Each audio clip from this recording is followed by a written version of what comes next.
pasar los electrones por esos complejos respiratorios, va a haber, van, al donar sus electrones, las coenzimas reducidas al oxígeno en última instancia, pero esto es a través de muchos intermediarios, hay una reducción importante de la energía libre. El NADH es una molécula muy energética. Entonces, la energía que se desprende cuando el NADH se oxida a NAD va a pasar o va a ir transfiriéndose entre los complejos respiratorios. ¿De qué forma? De manera que de cambios conformacionales. Cambios conformacionales en los mismos complejos que van a redundar en que esos complejos bombeen protones al exterior de la mitocondria, o sea, al espacio intermembranal, que dijimos que para todos fines casi estamos considerando como si fuera el exterior de la mitocondria, no es en sentido estricto el exterior, pero sí es un compartimiento a donde van a acumularse los protones en alguna proporción, ¿de acuerdo? Entonces, el transporte de electrones ocurre a través de 4 complejos, ya los empezamos a ver, ya dijimos que los electrones del NADH pasan por el complejo 1, de ahí a la coenzima Q, de ahí al complejo 3, pasan al citocromo C, finalmente llegan al complejo 4 y eventualmente se ponen en contacto con el oxígeno en la citocromo oxidasa, que así se llama en la enzima o la parte del complejo 4 que va, bueno, así se llama el complejo completo citocromo oxidasa, complejo citocromo oxidasa, va a dar los electrones al oxígeno, se van a tomar 4 protones y se van a formar 2 moles de agua. Durante el tránsito de los electrones, que está marcado en negro, va a haber flujo de protones del interior al exterior de la mitocondria, 4 en este complejo, 4 en el complejo 3 y 2 en el complejo 2. Los electrones que vienen del succinato y no de otros intermediarios del ciclo de Krebs, los del succinato y otras, es decir, los del succinato pasan a una flavoproteína, que es el complejo 2, también llamado deshidrogenasa succínica, pero también otras flavoproteínas van a recibir electrones en su flavina, van a formarse FAD, y los que vienen del FAD, cualquiera que sea su origen, el ciclo de Krebs u otras reacciones, redox, todos esos electrones van a pasar directo a la coenzima Q, complejo 3, citocromo C, complejo 4. De modo que esos electrones del succinato y otros compuestos que van a pasar al FAD en forma de, y van a generar FADH2, no pasan nunca por el complejo 1. Así que los electrones del NADH provocan un bombeo de 4, 8, 10 protones, mientras que los electrones del FADH2 provocan un bombeo de 4, 2, 6 protones en total. Así que se recupera más energía a partir del NADH que del FADH2. Esto lo vamos a seguir revisando y vamos a estudiar cómo es que un poco de la mecánica. La mecánica de esto es bastante compleja. Nosotros vamos a ver lo esencial, ¿de acuerdo? Ya habíamos visto esto. También vimos cómo se estudia la posición de los transportadores en una mitocondria, tratando mitocondrias intactas con reactivos que marquen a las proteínas y que no penetren. Se van a marcar las proteínas más exteriores, mientras que si tomamos una mitocondria, la hacemos pedazos, se forman vesículas que van a tener todas las proteínas invertidas. De modo que todas las proteínas que están naturalmente en la mitocondria mirando hacia adentro, hacia la matriz mitocondrial, en estas vesículas invertidas ahora van a mirar hacia afuera. Esta, que es la más sobresaliente, la más protuberante, la ATP sintasa, se va a notar como una esferita en el exterior cuando de manera natural se ve al interior. Lo notan aquí. Entonces, de nuevo, los transportadores de electrones tienen una localización asimétrica en la membrana, miran algunas partes hacia adentro y otras hacia afuera, pero eso no cambia nunca. Y la ATP sintasa, que es una de las más notorias, entonces queda hacia la matriz mitocondrial. Cuando rompemos la membrana y se forman esferitas, todo se invierte y entonces la ATP sintasa ahora se ve hacia el exterior. Entonces, si tratamos una mitocondria con un reactivo que marque proteínas, con fluorescencia, con reactividad o lo que que no sea penetrante, pues se va a unir a las proteínas más exteriores, va a atravesar desde luego la primera membrana, que es bastante permeable, se va a unir a las proteínas más externas y no va a contactar, por supuesto, en ese caso, a la ATP sintasa, por ejemplo, ni las que estén mirando hacia el interior. En las vesículas va a ser exactamente al revés. Como se invirtieron todas las proteínas de la membrana, ahora un reactivo que reaccionara con proteínas haría contacto con la ATP sintasa y con todas las partes de los complejos respiratorios que antes miraban hacia adentro, pero que ahora están al revés. ¿Por qué hago tanto énfasis en que si miran hacia adentro o si miran hacia afuera? Porque esto es muy importante. La topología de los complejos en la membrana da como resultado que el bombeo de protones sea vectorial. Esto lo propuso la persona que formuló por primera vez la teoría quimiosmótica de la síntesis de ATP, que era Peter Mitchell, que ya se los he mencionado varias veces. Él propuso que los transportadores de electrones en la membrana estaban distribuidos de manera asimétrica. De modo que, por ejemplo, aquí recibían electrones del NADH, los hacían fluir por todo el transportador y los protones que se bombeaban como resultado de un cambio conformacional iban siempre de dentro hacia afuera. Entonces, por la topología que tienen los complejos, los protones van a ir de dentro hacia afuera. ¿Y qué pasa si yo invierto la membrana? Si formo estas partículas, pues los protones fluirían al revés, de fuera hacia adentro, ¿de acuerdo? Eso lo vamos a ver pronto en un experimento muy interesante que hicieron Racker y Stokenius. Pero bueno, es entonces que quede claro que las proteínas transportadoras de electrones tienen una localización en la membrana mitocondrial interna que es asimétrica. Y eso permite pues que el flujo de protones sea vectorial, desde dentro hacia afuera, siempre de dentro hacia afuera, de manera fisiológica. Sigamos con esto. Estudiemos más los transportadores de electrones. Ya vimos cómo la energía va descendiendo desde el NADH hasta llegar al oxígeno, y en ese camino se desprende mucha energía en este paso, en este paso, en este otro paso, y toda esa energía se va a asimilar, no toda, se va a asimilar parte de esa energía como bombeo de protones. Ajá. Ya habíamos visto esto también, esto también, esto también ya lo habíamos visto, cómo actúan los cofactores que reciben protones y electrones, que son el NAD, que recibe protones y electrones, el FAD, que recibe protones y electrones en forma de átomos de hidrógeno, aquí están, el NAD, o el FAD quiero decir, y su variante que es el FMN, que ya dijimos que los dos, el FAD y el FMN, tienen el mismo núcleo, este es el núcleo. FMN es el mononucleótido de flavina, y este es un dinucleótido de flavina y adenina. Entonces, los dos son funcionalmente idénticos, reciben hidrógenos en este núcleo de isoloxacina y se reducen, pasan del FAD a FDH2 o de FMN a FMNH2, como cualquiera que sea el caso. En distintos lugares participan distintos de estos compuestos, uno o el otro, pero hacen lo mismo los dos, reciben hidrógenos, átomos de hidrógeno. Bueno, ya habíamos visto que un tercer actor, un tercer cofactor que recibe protones y electrones es la coenzima Q, que es un lípido que tiene una enorme cadena hidrofóbica, por lo mismo nada en la membrana, anda libremente moviéndose por la bicapa lipídica y tiene un sitio activo que recibe átomos de hidrógeno, protón y electrón, aquí, y forma entonces una semiquinona, y aquí un radical libre, y si recibe otro átomo de hidrógeno completo, forma una hidroquinona. De modo que esta molécula de manera reversible va recibiendo un hidrógeno, otro más, o lo va cediendo y regresa a su estado inicial. Depende de con quién se encuentre.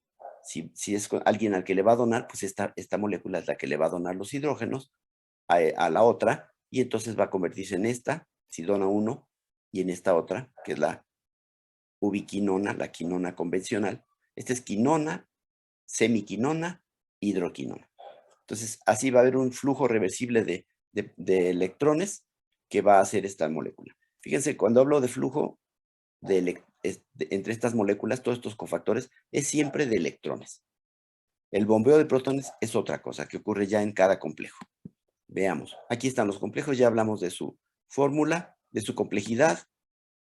Vimos lo que es un citocromo, que tiene como grupo prostético el grupo de protoporfirina 9, el grupo hemo, o es lo que se conoce como grupo hemo, y vimos que los distintos citocromos, y la hemoglobina incluso, difieren en los sustituyentes que tienen aquí alrededor. Entonces, si cambian los sustituyentes, cambia el citocromo, o sea, hablamos de otro citocromo, y esta nada más es la parte del grupo prostético. En realidad, el citocromo es todo esto. Es una proteína con alto contenido de alfa hélice que lleva como grupo prostético el grupo hemo. No se nota mucho aquí, a lo mejor lo alcanzan a percibir. Este es el grupo hemo, y aquí hay una histidina, ¿lo ven? La histidina está coordinando con el fierro. De manera que el fierro central tiene 4 uniones de coordinación con los pirroles, los 4 pirroles de este anillo de protoporfirina. Tiene un sitio más de coordinación hacia una histidina y otro sitio más hacia abajo con otro aminoácido básico, ¿de acuerdo? De modo que todos sus sitios de coordinación están llenos. Así que los citocromos, en su átomo de fierro, no pueden pegar ninguna otra cosa, ya están saturados, ya tienen las 6 coordinaciones, pero lo que sí le puede pasar al átomo de fierro es que si estaba en forma férrica, o sea, fierro más 3, y recibe un electrón, se va a convertir en fierro más 2, y entonces ese fierro más 2, que es fierro reducido, le va a donar esos electrones a otro transportador, porque están todos en contacto en la cadena respiratoria, uno tras otro, amontonaditos en la membrana mitocondrial interna. Sigamos viendo esto. Cualquier duda, me interrumpen, por favor. Entonces, las moléculas que solo reciben electrones son el grupo hemo de los distintos citocromos y los centros de fierro y azufre. Los centros de fierro y azufre decíamos que son unos inventos fantásticos de la naturaleza, son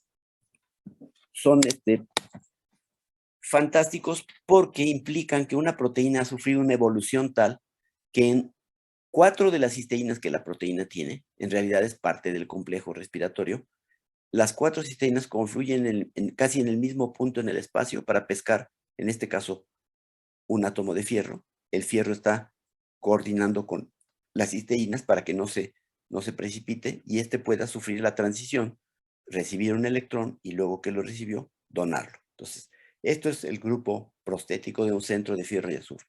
Solo el grupo prostético. ¿Por qué? Porque esto es parte de una proteína y se nota porque aquí hay 4 cisteínas. Entonces, es algo complejo. 4 cisteínas llegan a este punto. Hay otro tipo de complejos donde igual 4 cisteínas confluyen en algún lugar, pero no exactamente en un solo punto, sino que confluyen de manera que se pueden pescar las cisteínas, 2 cisteínas, un átomo de fierro, estas 2, otro átomo de fierro, y los átomos de fierro mismo van a pescar azufre elemental, azufre inorgánico. Ese que dijimos que cuando ustedes acidifican una mitocondria, se desprende como ácido sulfídico y que la gente no se explicaba qué estaba pasando. Y la razón es que hay azufre prácticamente inorgánico, coordinado con fierro, es una sal como sulfuro ferroso o algo así, la que se está formando aquí. Otros centros de fierro y azufre pues son de constitución similar. Estos, por ejemplo, se llaman Riesque, porque en lugar de tener puras cisteínas, coordinando con los fierros, tiene 2 cisteínas y 2 histidinas que también donan electrones, por eso pueden coordinar con el fierro. Hay otros más complejos como este que tiene 4 cisteínas, 4 fierros y 4 azufres inorgánicos. Todos estos hacen exactamente lo mismo. ¿Qué es qué cosa? ¿Quién quiere decir qué hacen esos grupos prostéticos?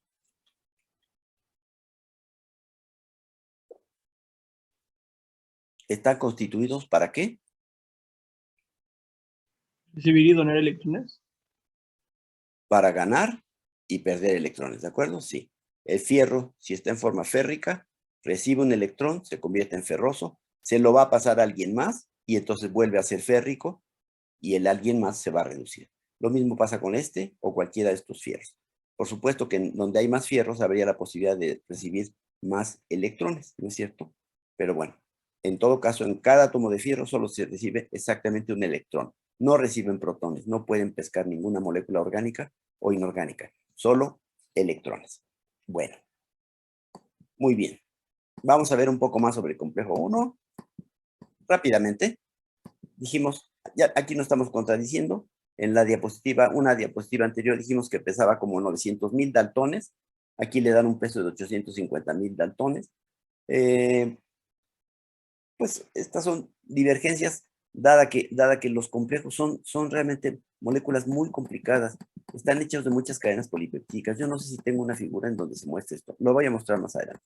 Hay una figura donde se ve más o menos un desglose de las cadenas polipeptídicas y verán que realmente sí son muy complicadas. Bueno, el punto es que tengan el número el peso molecular exacto que tengan, eso depende de la experimentación, de si es complicada realmente. Los electrones van a ir como del NADH, que viene de dónde, del ciclo de Krebs, o de la glicolisis, y entró a las mitocondrias, a una molécula orgánica que tiene el complejo 1, que se llama mononucleótido de flavina, que ya vimos cómo actúa, recibe dos átomos de hidrógeno, de ahí brincan a un centro de fierro y azufre, después salen del complejo 1 hacia la ubiquinona, que es un lípido. La ubiquinona se los vuelve a dar a otro lugar del complejo 1, a otro centro de fierro y azufre del complejo 1, y luego de ahí vuelven a pasar a la ubiquinona. En esos pasos de electrones hay descenso de energía libre, como dijimos, conforme los electrones se van moviendo de un complejo al otro hacia el oxígeno, hay descenso de energía libre. Y esa energía libre se va a usar, la que se está desprendiendo, para bombear protones, de manera que en este complejo se bombean 4 protones. La salida, los electrones a la ubiquinona y que vuelve a entrar y todo esto, es para provocar nuevos cambios conformacionales, para que se bombeen protones aquí y acá, por ejemplo, y eso nos dé el famoso total de 4 protones bombeados en el complejo 1. Les repito que el tránsito de los electrones es una cosa y el bombeo de protones es una diferente, pero totalmente asociada. Bueno, entonces en el complejo 1, en síntesis, 4 protones son exportados por cada par de electrones que fluye del NADH a la coenzima Q. Aquí está el tránsito más o menos. Esta es la matriz mitocondrial. Aquí se generan los NADHs del ciclo de Krebs, o bien llegan los del citoplasma. Se unen al FMN, los reducen. El FMN reacciona con los centros de fierro y azufre, los reduce. Los centros de fierro y azufre reducen a la quinona oxidada a reducida. Esta quinona, al ocurrir esto, se bombean protones. Luego, los centros de fierro y azufre siguen recibiendo electrones, los pasan otra vez a la quinona, y entonces en balance aquí hay 2 cambios de conformación, 2 liberaciones de protones, que van a ir entonces desde dentro hacia afuera. Y entonces ya estamos acumulando protones en el exterior. ¿Dónde están ahorita los electrones? Están en la forma reducida de la ubiquinona o la coenzima, la hidroquinona, esta que está aquí, ¿de acuerdo? ¿Y a dónde van a pasar? Van a pasar al complejo 3. El complejo 2, recuerden que el tránsito de electrones es cómo. ¿Cómo fluyen los electrones? A ver quién se acuerda. A ver si se acuerdan. Los electrones fluyen del complejo. Los del NADH fluyen ¿de qué manera? Es del 1 al 3 y después al 4, ¿no? Exacto, del 1 a 3 y luego al 4, con estos intermediarios. Este lípido, que es la coenzima Q, y esta proteína chiquita, que es el citocromo C. Pero cuando vienen los electrones del FADH2, ¿cómo fluyen? Es Antes del 2 al 3 y al 4.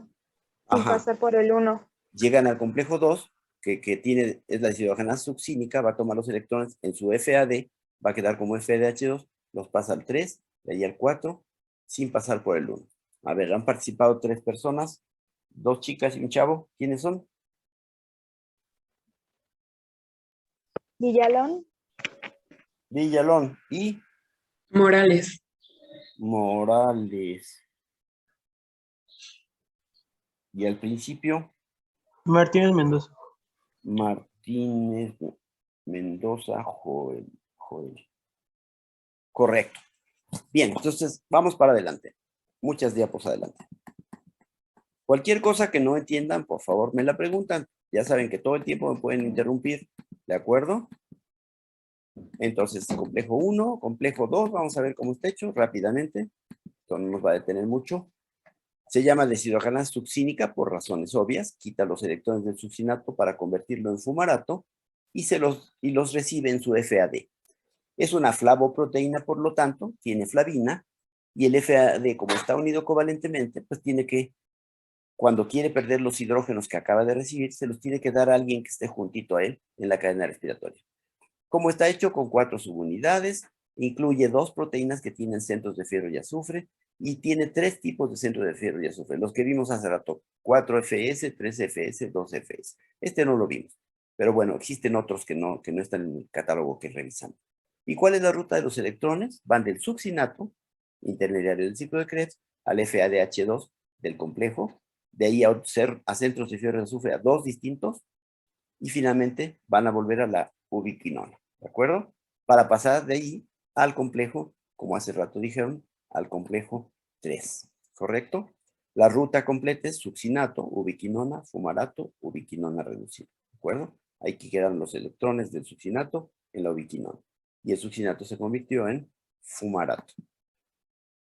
Aquí está un modelo que me gusta, se ve un poco complicado, pero para que vean un poco cómo es físicamente esto del transporte de electrones. Esto es como la deshidrogenasa succínica, pero de una bacteria, es de un bacillus, no me acuerdo si es una Wolbachia o qué. Pero el género empieza con W, succinógenes. Bueno, en ese caso, la coenzima que usa, el lípido que usa, ¿se acuerdan que les hablé de la coenzima Q? Esta que es un lípido que tiene una larga cadena hidrocarbonada, y un núcleo. La cadena hidrocarbonada puede variar en tamaño. En este caso, cuando tiene 10, es la quinona convencional de los seres humanos, por ejemplo, tiene esta quinona con una cadena de 10, pero hay cadenas de otros tamaños. Todas tienen el mismo grupo activo, eso sí, el grupo de quinona, que se convierte en semiquinona y luego en hidroquinona. Entonces, los distintos transportadores de lípidos pueden variar un poquito en la cadena. Esta se llama menaquinona, y así le pusieron, tiene otra cadena de otro tamaño, y está en este organismo succinógenes, cuyo género les digo que no sé si es Wolbachia, pero puede ser. Hay muchas bacterias cuyo género comienza con W, pero finalmente el lípido que recibe los electrones se llama menaquinona. Pero vamos a ver cómo fluyen los electrones. Vean, pasan del succinato al fumarato, quiero decir, a la flavina. Esta es la estructura del complejo. Como se dan cuenta, es un dímero. ¿Lo ven? Que es simétrico. Esta mitad es como la otra, la de acá. ¿Sí? Entonces, aquí hay un FAD que va a recibir los electrones del succinato. El succinato entonces se convierte en fumarato, deja los electrones en NAD. Brincan aquí a un centro de fierro de azufre. Aquí están las distancias aproximadas a las que se encuentran. Entonces, aquí hay otro. Aquí hay un citocromo. Aquí hay otro citocromo. Y finalmente van a pasar a la quinona, que está oxidada y que se va a convertir en reducida. Entonces, los electrones llegan a una flavina, FAD o FMN, FAD en este caso, recibe los electrones, le pasa los electrones a un centro de fierro y azufre, a otro, vean la posición, la topología de esos transportadores, después brincan a un citocromo, que es el grupo prostético de este complejo está aquí de un citocromo, acá hay otro citocromo que no se ve, está como de ladito, y finalmente de ese citocromo brincan a la menaquinona para convertirla en menaquinona reducida, y esta ya la va a pasar al complejo 3. Vean que es simétrico y el flujo de electrones ocurre igual de este lado. Básicamente es la misma historia. Entonces puede haber en este complejo dos flujos de electrones en dos moléculas distintas. Pueden reaccionar dos moléculas de succinato simultáneamente. Esto es para que vean cómo es que es la transferencia de electrones. No es algo mágico. Están en la proteína o en el complejo proteico, están los grupos prostéticos cercanos, de manera que se acercan, hay cambios conformacionales, brincan los electrones al fierro de aquí, brincan de este fierro a este otro fierro, y a este otro, y al citocromo, y al otro citocromo, como si fuera un cable, exactamente como si fuera un cable eléctrico. Brincan los electrones como brincarían en un cable eléctrico, para finalmente transitar. ¿Pero qué sucede cuando transitan? Bueno, aquí no sucede nada extraordinariamente importante, porque aquí no hay bombeo de protones, el complejo 2 no bombea protones. Bueno, aquí dice que sí, pero este es un complejo 2 y los complejos 2 no bombean protones. No sé por qué pusieron esto aquí. Bueno, aquí está. Entonces, es la misma historia, succinato, fumarato, FAD, etcétera, etcétera. Los protones se mueven, pero no al exterior, ¿ven? No están yéndose al exterior. ¿Por qué se mueven? Pues porque esta molécula, por eso les puse las estructuras. Esta tiene protones y electrones. Y el centro de fierro y azufre que sigue no recibe más que electrones. Los protones tienen que salir, pero salir de esta molécula, pues no van al exterior, no están bombeando al exterior. A lo mejor es lo que querían denotar aquí, justamente. Bueno, sí, porque vean, esta molécula succinato dona protones y electrones. Aquí están. Este centro de fierro y azufre solo recibe electrones, los protones tienen que quedar por aquí, por afuera. Luego pasan electrones, aquí recibe protones y electrones, digo, también electrones, también aquí. Acá recibe protones y electrones, de modo que los protones tienen que ingresar para que la menaquinona pase a menaquinona H2, porque aquí el citocromo solo le pasa electrones a la menaquinona y los protones vienen de dentro. De manera que no es un bombeo de protones al exterior, sino un movimiento de protones para restituir la estructura reducida de esto. ¿De acuerdo? ¿Sí? Si se fijan, aquí está todo un poco al revés. Pareciera que el fumarato se convierte en succinato, cuando lo que estamos diciendo es que el succinato se convierte en fumarato. Así todo esto ocurre. ¿De acuerdo? Bueno, Entonces, resultado neto, los electrones brincaron por una serie de transportadores, llegaron a la menaquinona y la redujeron y ahora están aquí. Esta menaquinona, que es un lípido, aquí está su cola, va a andar nadando, va a llegar al complejo 3 y le va a dar los electrones, que es lo que sigue aquí. Aquí está el complejo 3. Muy bien. El complejo 3 se llama coenzima Q citocromo C reductasa, por razones obvias, porque el complejo 3 recibe los electrones de la coenzima Q y se los pasa al citocromo C. Por eso se llama coenzima Q citocromo C reductasa. Entonces, la coenzima Q pasa los electrones al citocromo C y bombea protones. Ahí sí hay bombeo de protones en un ciclo redox conocido como ciclo Q. La principal proteína transmembranal en el complejo 3 es el citocromo B, que tiene dos grupos hemo, BL y BH. Son los que vimos hace rato. Bueno, no son los que vimos hace rato.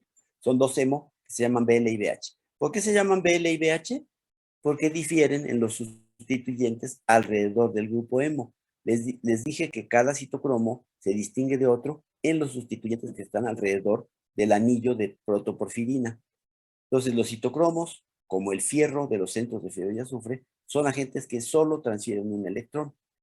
La ubiquinona, en cambio, es un transportador de electrones liposoluble, pero que recibe protones o que recibió protones y electrones para convertirse justamente en ubiquinona.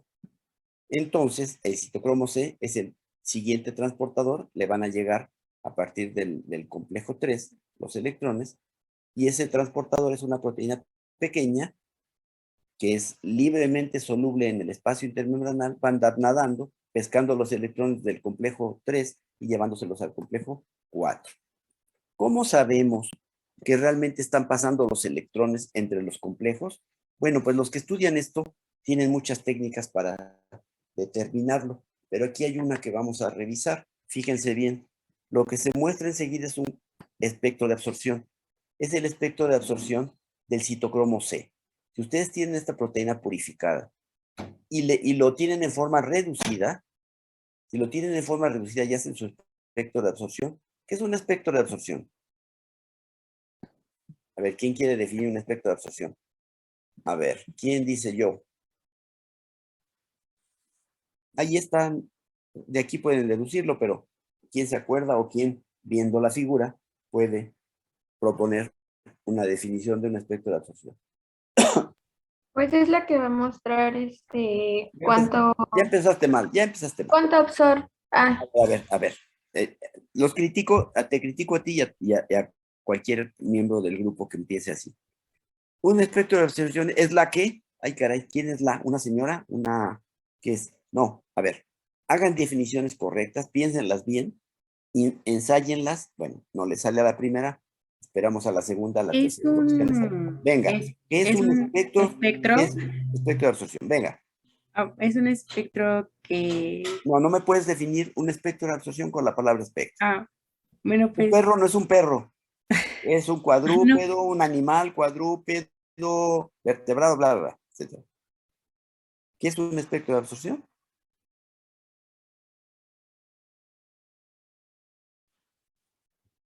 es la radiación Sería la, electromagnética que va a absorber un material dentro de un cierto rango. Eso es la absorción. Eso que definiste se llama absorción de luz. ¿Qué es un espectro de absorción? Es una representación gráfica. es la representación de, A ver, compañera, la representación gráfica de De una cantidad de luz absorbida. A por una molécula o por un grupo de moléculas o lo que sea, o por una muestra en general, que está sometida a... Te falta A nomás... diferentes valores. Exacto, diferentes valores de longitud de onda, correcto. De onda, Les hacemos incidir luz desde en este caso, de los 450 a los 650 nanómetros. ¿Y qué registramos? Que la molécula que estamos estudiando aquí, que es el citocromo C, por ejemplo, de forma reducida, absorbe poca luz de 450, poca luz de 500, absorbe algo más de 525, absorbe mucha luz de 550 y absorbe muy poquita ya de 600, por ejemplo. Ese es el espectro de absorción ¿Cómo es tu nombre, compañera? Gutiérrez Flores. Gutiérrez. Muy bien, una definición muy completa. Muy bien. Entonces, es la gráfica que representa la absorción de luz de un compuesto, un grupo de compuestos, de una célula, de un organelo, lo que ustedes quieran, de una partícula, cuando es expuesta a distintas longitudes de onda. ¿Y qué vemos en el citocromo C cuando está reducido? Que tiene un pico beta, que es mediano, pero tiene un gran pico alfa. Cuando el citocromo C está oxidado, nada más, fíjense, nada más porque el fierro de acá en medio, fíjense, es algo curioso, ¿no? Fíjense qué cambios conformacionales tendrá que haber para que solamente, me voy como medio curso aquí, para que solamente porque este fierro recibió un electrón, vean lo que pasa con la molécula. Cuando el fierro recibe un electrón, cambia tremendamente su conducta, su estructura cambia, porque la absorción de luz se debe a las estructuras, ¿no? Entonces, a veces una molécula está muy expuesta, sus electrones pi se excitan con facilidad, a veces los electrones pi están como medio ocultos, no se excitan tan fácil. Entonces, ¿qué está pasando aquí?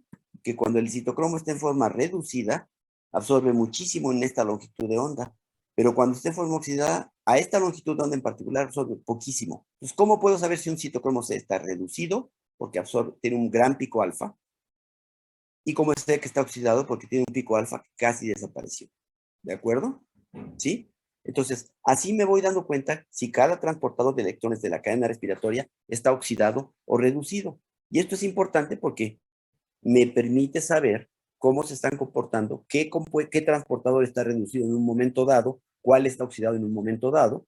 La cadena respiratoria es una serie de complejos proteicos que actúan de manera muy, muy dinámica. La velocidad a la que transportan los electrones es impresionante. Ni siquiera se puede medir por técnicas convencionales cuando pasa un electrón de un transportador al que sigue. Es muy, muy difícil, es casi imposible. De manera que lo que se hace es recurrir a trucos para poder saber que hubo transferencia de electrones. Entonces, pero podemos saberlo ¿cómo? Porque las moléculas que reciben electrones tienen una conducta distinta de las que los pierden, ¿de acuerdo? Esto es el espectro de citocromo C. Queda claro seguramente para ustedes que otros citocromos tienen otros espectros, pero también podemos distinguir en otros citocromos y en otras moléculas las formas reducidas de los oxidadas porque cambia su conformación y porque entonces absorben luz de manera diferente. Bueno, aquí están nada más unos ejemplos de grupo hemo. Este es el grupo que ya habíamos visto de protoporfirina 9, que tiene grupos vinilo, metilo, vinilo, propionilo, etc. Este es el núcleo básico. Cuando tiene otros sustituyentes, cambia de forma. Por ejemplo, el citocromo C. ¿Qué es el citocromo C? A ver, ¿quién me contesta qué es el citocromo C? Y fíjense que en este plan de definir bien las cosas, tienen que pensarlo muy bien. ¿Qué es el citocromo C?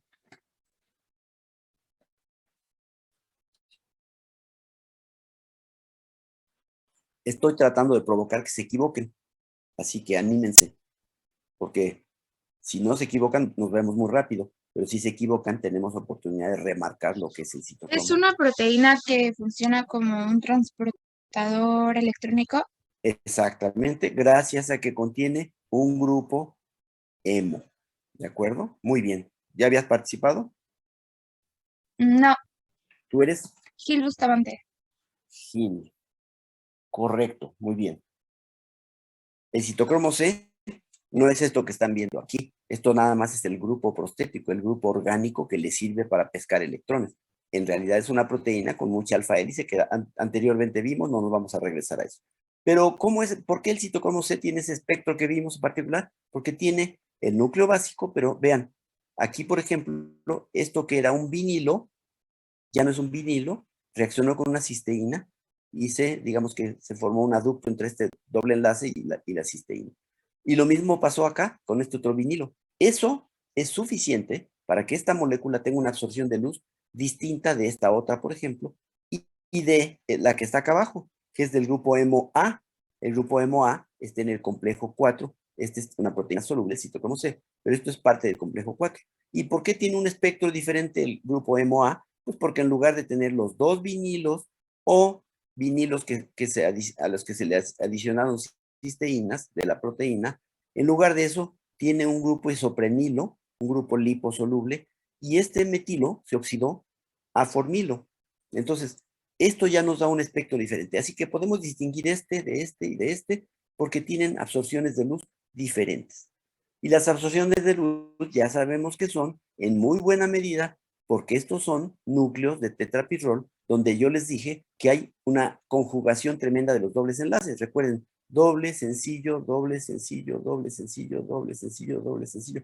Toda esta conjugación permite absorber luz, y está la conjugación que la molécula es muy excitable y se excita con luz visible. Normalmente cuando hablamos de transiciones electrónicas de compuestos aromáticos, hablamos transiciones electrónicas cuando se les hace incidir luz ultravioleta, que es mucho más energética. Aquí hay tanta conjugación que la cantidad de energía que se requiere para excitar los electrones es menor, y entonces la luz visible lo consigue. De modo que estos citocromos tienen color habitualmente. Son rojos, son amarillos, etc. ¿De acuerdo? La proteína es roja o amarilla, pero se debe a su núcleo de fierro. Aquí está otra vez el citocromo. Vean cómo los citocromos no tienen lugares vacantes. El fierro que está aquí en medio está interaccionando con 4 pirroles, con 4 nitrógenos de estos pirroles, también con una cisteína por un lado y una histidina por el otro. De modo que este grupo hemo es típicamente de un citocromo, no puede unir ninguna molécula el fierro, pero sí puede unir electrones. Pasa de férrico a ferroso cuando gana electrón, o cuando lo pierde de ferroso a férrico. El grupo hemo de la hemoglobina es un poquito diferente a este. El grupo hemo de la hemoglobina tiene una histidina coordinando, pero no tiene una coordinación acá abajo. Le queda un espacio libre al grupo hemo de la hemoglobina. Razón por la cual en ese espacio libre al fierro se le pega el oxígeno. Por eso es que la hemoglobina puede transportar oxígeno. Ningún citocromo puede transportar oxígeno porque el fierro no se puede unir a nada más porque ya tiene sus 6 coordinaciones. Las 4 con los pirroles, la cisteína y la histidina. ¿De acuerdo? Así son los citocromos, los distintos citocromos. Y los sustituyentes ya quedamos que van cambiando y eso cambia su propiedad espectral. Bueno, ahora hablemos del último complejo, el complejo citocromo oxidasa, complejo 4. Los electrones de citocromo C son usados en una reducción de 4 electrones del oxígeno para generar 2 moléculas de agua. O sea que llegan al complejo 4, pasan por muchos transportadores del complejo 4, eso provoca un bombeo de protones hacia el exterior de la mitocondria, otra vez, pero los electrones, que son de los que estamos hablando, van a finalmente pasar de uno de los citocromos, el citocromo A3, directamente a el oxígeno. El oxígeno es, por tanto, el aceptor terminal de electrones de la cadena respiratoria. La citocromo oxidasa, que es el complejo 4, utiliza 2 hemos, 1A y 1A3, y 2 centros de cobre. Esos no los hemos visto, pero ahorita los vemos. El complejo 4 ya sabemos que también trasloca protones. Traslocan protones el complejo 1, el 3 y el 4. Aquí está la estructura del complejo 4. Aquí esta barrita a mí no me deja ver, creo que ustedes ven mejor siempre que yo por la famosa barra. Pero bueno, aquí tenemos el complejo 4, que recibió electrones ¿de quién? Del citocromo C. El citocromo C tenía su fierro de manera ferrosa, fierro más 2, dona los electrones a un centro de fierro y azufre aquí, luego un centro de cobre, a un citocromo, esto es un citocromo, luego los cede a otro citocromo y finalmente a un centro de cobre y finalmente al oxígeno. Así se transitan los electrones. Este es el tránsito de los electrones, el flujo de los electrones del citocromo C por distintas partes del complejo 4, y al mismo tiempo esto provoca cambios conformacionales que hacen que los protones se bombeen, 2 protones se bombeen al exterior. En este complejo solo se bombean 2.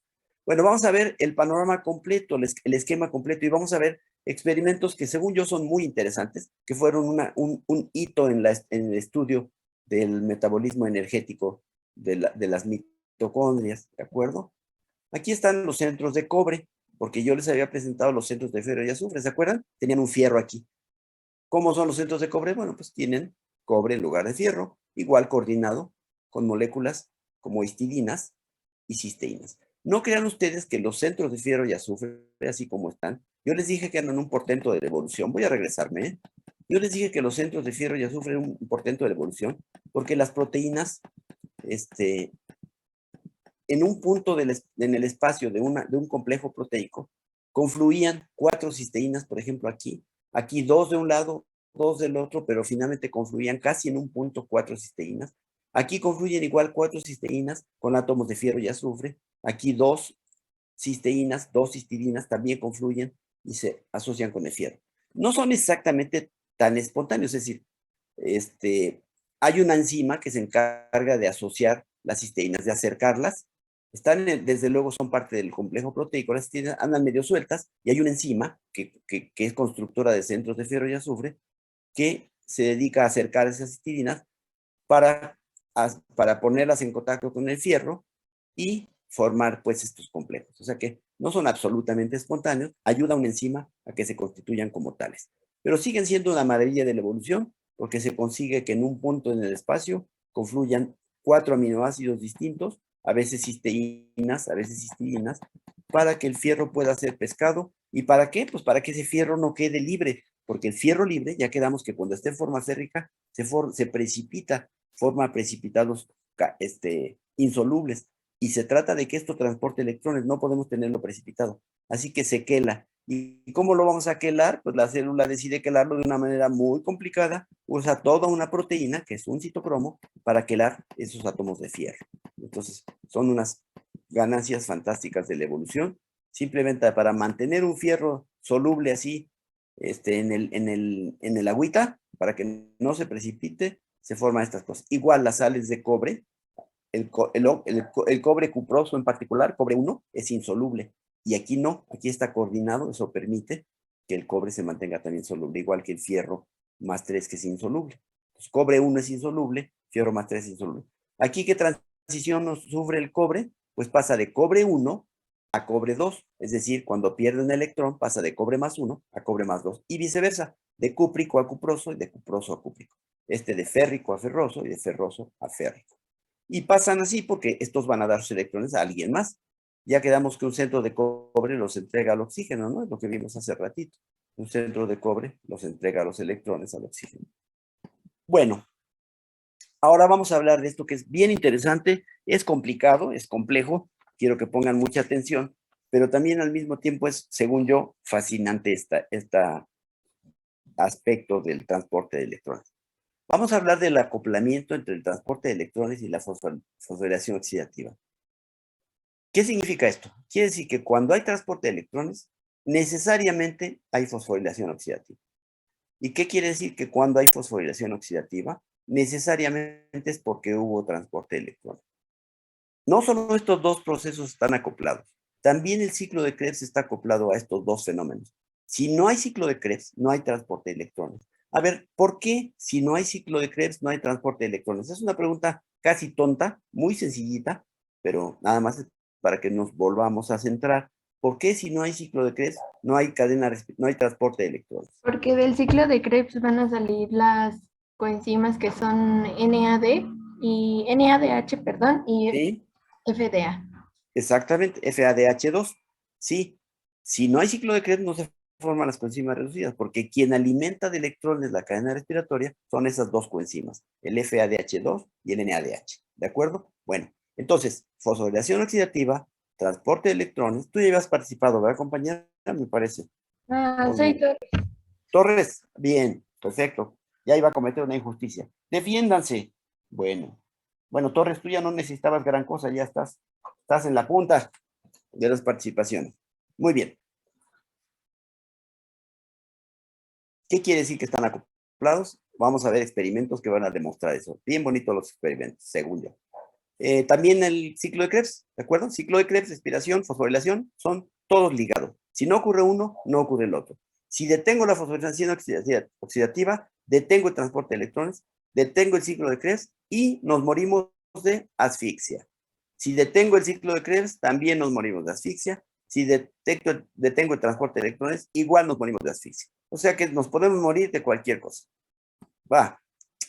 Entonces, fíjense. Ya se los había dicho.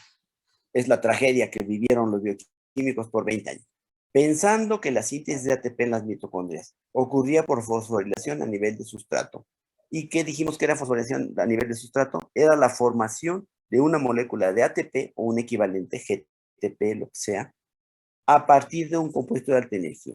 Según el mecanismo que hemos visto para esta fosforilación a nivel de sustrato, una molécula de alta energía va a ceder su fosfato y su energía al ADP para hacer ATP. Entonces, esta es una reacción 1 a 1. Cada molécula rica en energía va a generar solo un ATP cuando le ceda un fosfato al ADP, ¿de acuerdo? Entonces, como eso es lo que se sabe que ocurría en la glicolisis y en una de las reacciones del ciclo de Krebs, y como la mayoría del ATP de las células no se forma en el citoplasma, sino en las mitocondrias, pues los bioquímicos dijeron, pues vamos a destripar mitocondrias y a buscarle los compuestos de alta energía. ¿Y qué es lo que encontraban? Nada más encontraban enormes cantidades de ATP. Y esa no puede ser la respuesta. Yo no puedo decir que el ATP si se sintetiza a partir del ATP, porque se reirían de mí. Entonces, por 20 años buscaron en compuestos de alta energía en la mitocondria y nunca los encontraron. Hasta que llegó este señor, Peter Mitchell, un inglés, que propuso una idea novedosa. La idea es así. Aquí va a sonar como en chino, a menos de que ya hayan revisado esto en algún curso, es posible que sí. A veces en microbiología les dan bastantes cosas de bioquímica, usurpando nuestras funciones, pero está bien, porque todo conocimiento que se repite se cimienta mejor en el cerebro. Entonces, Mitchell propuso que un gradiente de protones a través de la membrana interna podría usarse para causar la síntesis de ATP. Y a eso lo denominó hipótesis o teoría, aquí está mal, no lo he compuesto, hipótesis quimiosmótica o teoría quimiosmótica, no hipótesis, teoría. Bueno, teoría quimiosmótica, ahorita vamos a ver por qué. Vean lo que pasó, Mitchell fue ridiculizado, dijeron, está loco este cuate, a dónde fue, qué hierbita probó, etcétera. Pero, a pesar de eso, la hipótesis quimiosmótica ya no es una hipótesis, ahora es un mecanismo quimiosmótico perfectamente aceptado y le permitió ganar a Mitchell en 1978 el premio Nobel. Su propuesta es de los 60, el premio Nobel se lo dieron en 78. Bueno, ¿en qué consiste? Ya hemos visto un poco de ella, pero no hemos visto a profundidad qué es lo que sigue. Ya saben este esquema, todo el mundo lo podría explicar. Sabemos que el ciclo de Krebs, que ocurre en la matriz mitocondrial, todo menos una reacción, esta reacción de la desiogenasa succínica, genera coenzimas reducidas, NADH, y a partir del succinato, FADH2, ¿de acuerdo? Los electrones pasan por si son del NADH, por el complejo 1, coenzima Q, complejo 3, como C, complejo 4, y llegan al oxígeno para hacer agua. Al mismo tiempo que los electrones van transitando, en algunos complejos, en los 1, 3 y 4, hay cambios conformacionales que provocan bombeo de protones al exterior. De modo que mientras se está respirando, mientras están reoxidando estas coenzimas en la cadena respiratoria, se están bombeando protones y se van acumulando más y más y más. Nosotros estamos efectuando constantemente el ciclo de Krebs, entonces tenemos un montón de protones aquí afuera acumulados. Y eso es, ¿ustedes creen que acumular protones de un lado de la membrana sea algo espontáneo termodinámicamente? Díganme si sí o si no y por qué. ¿Creen que acumular de un lado de una membrana protones o cualquier sustancia, acumularla, es algo espontáneo termodinámicamente, sí o no?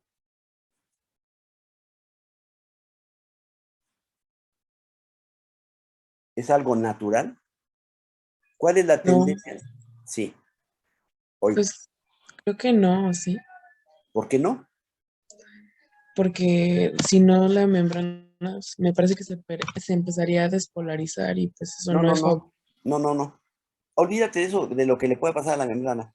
Estoy preguntando, acumular en algún lugar, vamos a llamarle así, Okay. acumular en algún lugar alguna sustancia, ¿es algo espontáneo, natural?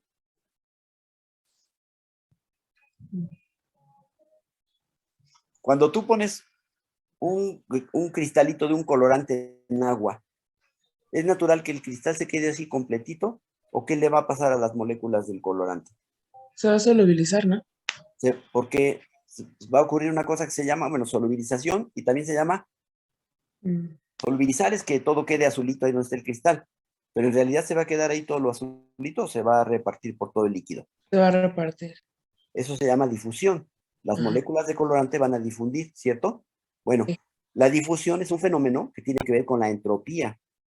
Un cristal es una organización de moléculas muy bien estructurada, es perfecta en la mayoría de los casos, un buen cristal, donde las moléculas de colorante están perfectamente organizadas en el espacio, tienen una estructura, se pueden ver al microscopio los cristales así bonitos, etcétera.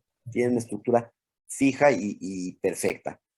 Cuando pongo el cristal en agua, se va a disolver porque la tendencia natural de las moléculas es a buscar el mayor grado de desorden. Entonces el colorante va a buscar todo el desorden posible, difundiendo por toda la solución. Entonces, sería normal que yo ponga un cristal, al rato en una media hora la solución ya está toda igualita azul, y al rato si lo veo en 2 horas, en una esquinita del vaso todo esté todo azul intenso y en otra parte esté clarito. ¿Será normal eso? No, ¿verdad? No es normal que algo se concentre en un lugar, porque eso va contra la entropía, el máximo grado de desorden. Ajá. Entonces, aquí tampoco es normal que se concentren protones. ¿Y por qué se concentran? Si no es algo natural.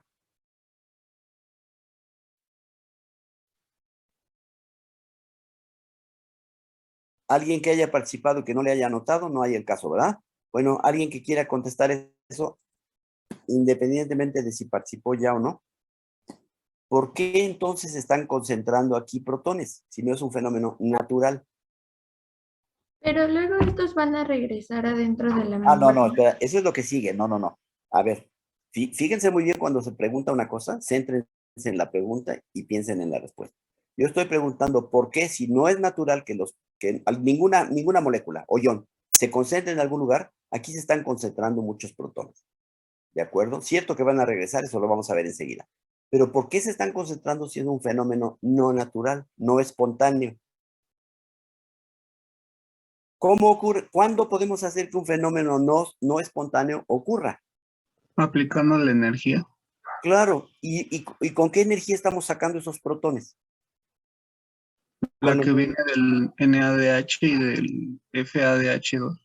Con la oxidación del NADH a NAD. Esta reacción de oxidación libera enormes cantidades de energía que se van a ir pasando entre los transportadores. La energía, los electrones pues van a llevar distintos grados de energía y van a ir provocando cambios conformacionales que hace que los protones bombeen. Entonces, esto es un fenómeno no natural, bueno, más bien no espontáneo termodinámicamente, pero como estamos usando energía, se vuelve espontáneo. Un fenómeno al que suministramos energía para que ocurra es un fenómeno no espontáneo, pero tenemos afortunadamente la fuente de energía, que es la oxidación del NADH. ¿De acuerdo? ¿Tu compañero habías participado? No, Frías, Uriel. Frías. Bien. Y entonces, ¿qué dice la teoría quimosmótica? Pues la teoría quimosmótica dice exactamente eso. Dice así, Peter Mitchell dijo, los hidrógenos que están en el NADH o en el FADH2, en este caso de aquí abajo, van a pasar por una serie de transportadores de electrones que están inmersos en la membrana mitocondrial interna. Esos transportadores tienen una ubicación, una topología asimétrica, tienen una distribución vectorial. Ya sabemos que tienen una forma especial, lo que está mirando hacia afuera es distinto de lo que mira hacia adentro. Cuando reciben los electrones, los van moviendo, se van transitando por esos complejos los electrones, sufren cambios conformacionales y por la topología del complejo, los cambios conformacionales generan o provocan liberación en el exterior. ¿De acuerdo? Entonces, la energía de la oxidación del NADH a NAD se usa para, entre otras cosas aquí, bombear protones, seguir transitando, volver a bombear protones. Todos los protones que salen aquí son cortesía de este NADH que se oxidó, son de la energía que se liberó. Y dice Peter Mitchell que los protones se bombean de manera, los transportadores de electrones están distribuidos de manera vectorial, de manera asimétrica en la membrana, y el flujo es siempre de dentro hacia afuera. Ya sabemos, y también Mitchell sabía esto, no es novedoso para él, que si le damos vuelta a la membrana, todo va a ser al revés. Los protones van a entrar en lugar de salir, porque la topología de las moléculas va a ser al revés. La sintasa, por ejemplo, que se ve para adentro, si le damos vuelta a la membrana, ya vimos cómo en vesículas, pues va a quedar ahora hacia afuera. Y entonces los protones entrarían en lugar de salir. Pero lo fisiológico es esto en las mitocondrias. ¿Qué otra cosa dijo Mitchell? Bueno, primero, que los transportadores de electrones estaban distribuidos de manera simétrica en la membrana. Eso provocaba un flujo siempre de dentro hacia afuera. También dijo que esta acumulación de protones representaba un gradiente electroquímico. ¿Por qué es un gradiente electroquímico? ¿Por qué le llamó teoría quimio-osmótica de la síntesis de ATP? El gradiente, ¿por qué es un gradiente electroquímico? Vamos a revisar. ¿Qué quiere decir que es un gradiente eléctrico? Quiere decir que hay más cargas positivas afuera que adentro. ¿Sí están de acuerdo en que hay más cargas positivas afuera que adentro? Por la sencilla razón de que salieron protones, salieron de la matriz al exterior. Esto está más positivo que el interior. El interior es relativamente más negativo. Entonces hay un gradiente eléctrico, hay una batería aquí, hay como una pila. Carga positiva, carga negativa. Pero también químicamente hay una diferencia. ¿Cuál es la diferencia? El pH. El pH exterior es más ácido que el interior. Noten que son cosas distintas. Una cosa son las cargas positivas relativo al interior que es más negativo, y otra cosa es acidez aquí, alcalinidad acá, ¿de acuerdo? Entonces, dijo que el gradiente, dice Mitchell, que el gradiente es electroquímico porque es tanto eléctrico como químico, acidez y distinta carga, electricidad. Al gradiente contribuyen también a que haya más cargas positivas aquí, compañeros.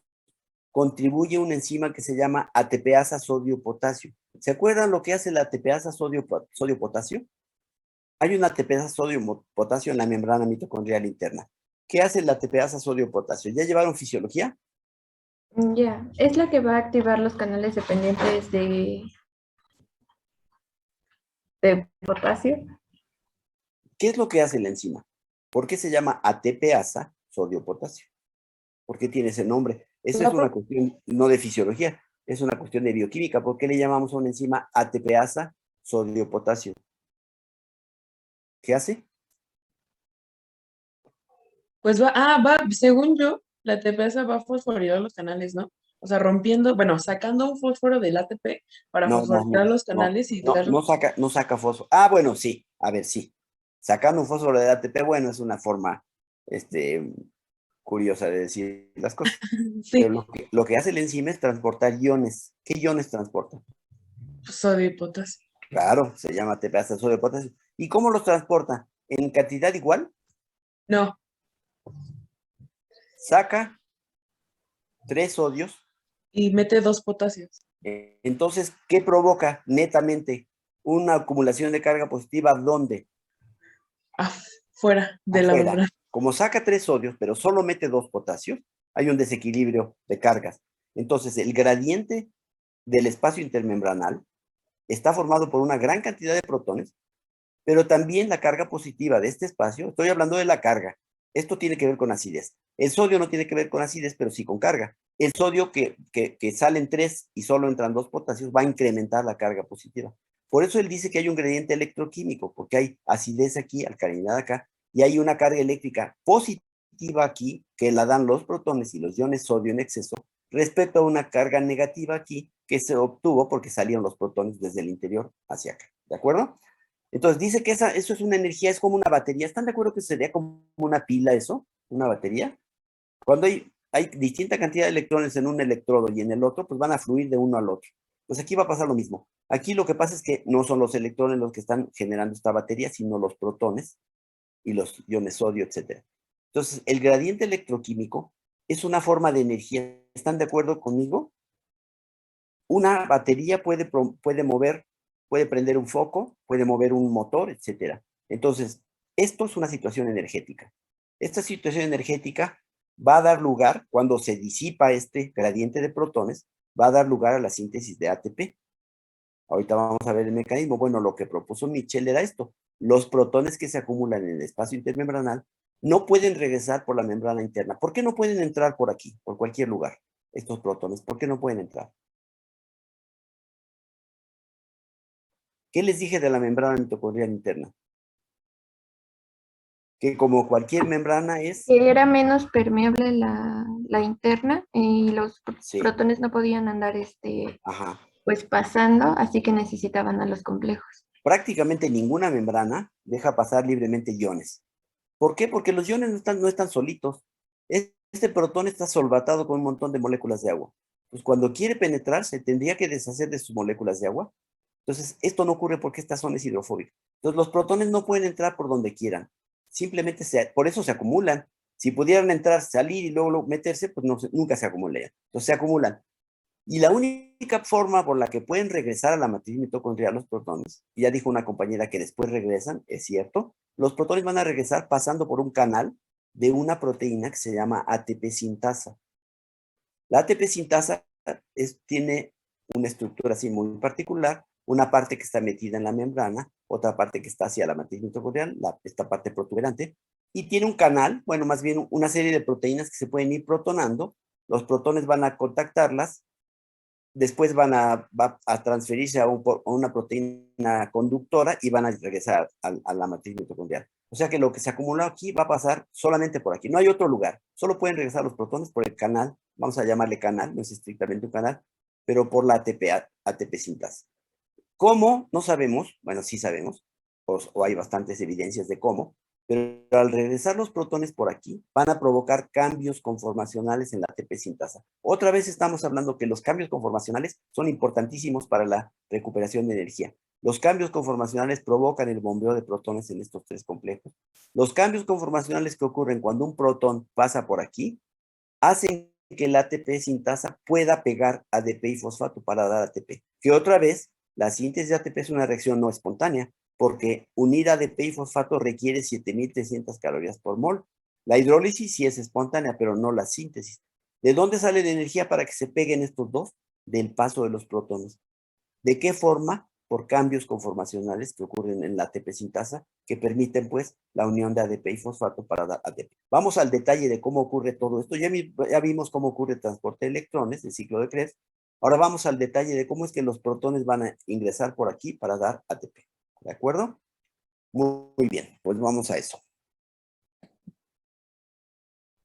Este es el experimento clave que hizo Peter Mitchell y que, entre otras cosas, este experimento le permitió granjearse el premio Nobel. Quiero que pongan mucha atención.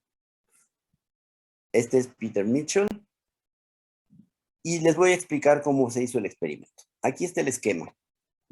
No es muy fácil encontrar estos esquemas porque les digo, en años recientes a cuando se describió el mecanismo quimiosmótico, eran muy comunes estos esquemas, por todos lados los encontraban en la red. Y ahora, como ha pasado tanto tiempo, ya cuesta trabajo hasta encontrarlos. Pero vamos a ver en qué consistió el experimento. Fíjense muy bien, ¿eh? Tenemos aquí un reservorio, un recipiente, que tiene un electrodo de pH, aunque no se ve aquí, ¿de acuerdo? Aquí hay un electrodo de pH. Es como un frasquito que tiene un tapón y un electrodo de pH. ¿Y qué tengo aquí? Una suspensión de mitocondrias. ¿Cómo las obtuve? Pues ya saben, rompí una célula, a lo mejor de hígado, que son muy suavecitas, centrifugué, centrifugación diferencial, lavé las mitocondrias, me quedé con mitocondrias puras. Y luego a las mitocondrias, ¿saben qué hice? Les burbujé nitrógeno. Cuando les burbujé nitrógeno, bueno, lo hizo Peter Mitchell, cuando les burbujó nitrógeno, se consumió, bueno, se eliminó todo el oxígeno de las mitocondrias, ¿de acuerdo? Entonces están en anaerobiosis, no tienen oxígeno. Conclusión, no pueden respirar, ¿estamos de acuerdo? No pueden respirar. Bien, entonces las mitocondrias en suspensión, y aquí hay un electrodo de pH, las tenemos en ausencia total de oxígeno. De pronto, lo que hizo Mitchell es inyectar lo que se conoce como un pulso de oxígeno. Con una jeringa metió un poquito de aire. El aire lleva oxígeno, ¿no? Un poquito de aire y vean lo que registró. El electrodo de pH vio esto. No estoy poniéndolo como pH, estoy poniendo como concentración de protones. ¿Dónde está el electrodo de pH? ¿Adentro de las mitocondrias o afuera? Adentro. ¿Cómo le haces para meter un electrodo a las mitocondrias? Es una pregunta capciosa, caíste, redondita. Si tengo mitocondrias en suspensión y pongo un electrodo, ¿el electrodo está dentro de las mitocondrias o está fuera de las mitocondrias? Fuera. Está a un ladito de las mitocondrias, ¿de acuerdo? Entonces, cuando pongo oxígeno, fíjense lo que pasa. Esta era la concentración de protones todo el tiempo, la que sea, el valor que quieran. Pongo oxígeno en este momento, aquí inyecto, y miren lo que pasa. ¿Qué estoy registrando? Una salida de 50 nanogramos de protones. Esto es muy cuantitativo, lo cuantificó Mitchell. 50 nanogramos de protones. Entonces, ¿quién quiere describir esta curva? Recuerden que están las mitocondrias en ausencia de oxígeno En este punto donde está la flecha, adiciono, inyecto, aprieto el émbolo, entra el oxígeno y vean lo que pasa. ¿En dónde está pasando esto? ¿Esto que estoy registrando está ocurriendo en dónde? ¿En la cabeza de Peter Mitchell? ¿En la jeringa? En la suspensión, ¿no? ¿En qué lugar de la suspensión? ¿Dónde está el electrodo? ¿En el líquido? En el líquido que rodea las mitocondrias, ¿no? Ya caíste hace rato, no vas a caer 2 veces, ¿verdad? Bueno, entonces, el electrodo está midiendo el exterior de las mitocondrias, por supuesto. Cuando inyecto oxígeno, ¿qué pasa con las mitocondrias? ¿Cómo responden? Avientan protones al exterior, y eso los mide el electrodo, hasta se pueden cuantificar. ¿Y cómo los avientan? De manera muy abrupta. Tan pronto entra el oxígeno, un flashazo de protones hacia afuera. ¿Por qué está pasando esto? A ver, alguien que explique esto muy bien, desde cuando inyecto oxígeno, ¿qué pasa en las mitocondrias y por qué estoy viendo esto que estoy viendo? Estamos explicando la primera parte, ni siquiera hemos hablado de esta parte de la curva, solamente porque hay este flashazo de protones hacia el exterior de la mitocondria. ¿Qué está pasando?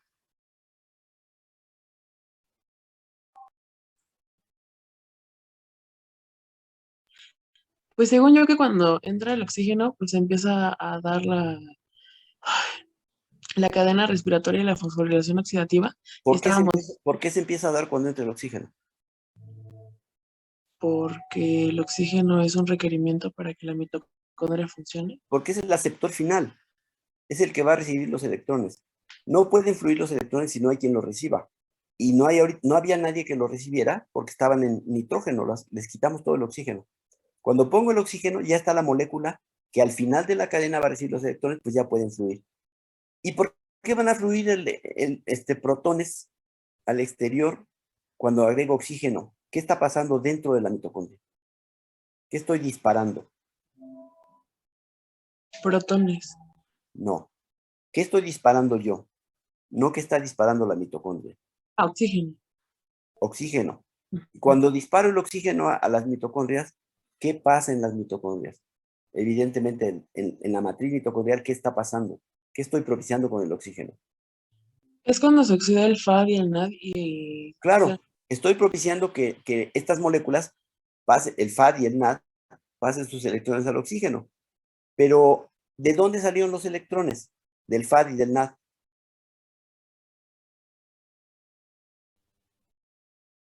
Del ciclo de Krebs, ¿no? Y yo tenía todo eso estaba congelado, no había ciclo de Krebs, porque quedamos que la respiración, la síntesis de ATP y el ciclo de Krebs están ligados. Si no hay oxígeno, no hay respiración. Si no hay respiración, no hay ciclo de Krebs. En el momento que pongo oxígeno, se echa a andar el ciclo de Krebs, y es rapidísimo, ya dijimos que ni siquiera se pueden detectar los intermediarios fácilmente. Se echa a andar el ciclo de Krebs, se forman coenzimas reducidas y rápidamente pasan sus electrones a la cadena respiratoria. Y cuando los electrones fluyen, ya sabemos, hemos dicho muchas veces que se bombean protones de manera muy, muy abrupta. Fíjense cómo salen los protones, disparados. ¿Por qué salen tan disparados? Porque salen por muchos lugares. No son 3 lugares. Acuérdense que esta membrana está llena de transportadores de electrones. Entonces son miles de complejos respiratorios que están, 1, 3 y 4, que están por ahí en la membrana mitocondrial. Entonces, en tiempo récord van a salir cantidades enormes de protones.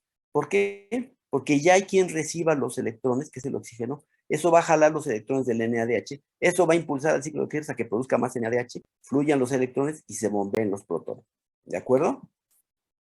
Y entonces, eso nos explica por qué se acidifica tremendamente. Si hubiéramos puesto pH, tendríamos que poner un delta pH de no sé, vamos a inventar, no sé exactamente a qué corresponda esto, pero que el pH bajó, por ejemplo, de 5 a 4,7, ¿no? Por decir cualquier cosa. Hay un cálculo, pues, 50 nanogramos de protones salieron en este experimento, depende del volumen, de cuántas mitocondrias, de muchas cosas. Pero el punto es que salieron precipitadamente protones de la mitocondria. ¿Qué pasa en la segunda parte de la curva? ¿Por qué estamos viendo aquí?